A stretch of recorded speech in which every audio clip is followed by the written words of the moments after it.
కానీ సార్ మీరు 10 సంవత్సరాలు ఉద్యమం చేశారు, 10 సంవత్సరాలు అధికారంలో ఉన్నారు, 20 సంవత్సరాలు తెలంగాణకు మీ మమేకం. మీరు ఇప్పుడు 1.5 hour నుంచి చెప్పింది మొత్తం చూస్తే తెలంగాణకు సంబంధించిన ప్రతి దాంట్లోనూ మీ రోల్ అండ్ రెస్పాన్సిబిలిటీ ఇన్వాల్వ్మెంట్ కనిపిస్తుంది. అలాంటి మిమ్మల్ని ప్రజలు ఎందుకు మొన్న ఓడించారు?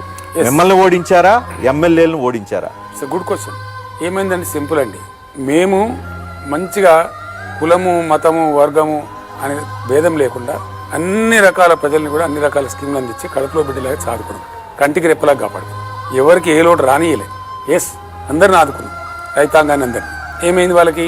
మేము రైతు బంధు ఇచ్చినాం, మంచిగా పెట్టుబడి వచ్చింది, పంటలు కొంటా ఉన్నాం, డబ్బులు వస్తున్నాయి, నీళ్లు వచ్చినాయి, కాళేశ్వరం వచ్చింది, బ్రహ్మాండంగా వాటర్ వస్తూ ఉంది, కడుపు నిండిపోయింది, కరెంట్ వస్తూ ఉంది, ఇబ్బంది లేదు. దాని మీద కాంగ్రెస్ అడ్డగోలు హామీలు ఇచ్చారండి.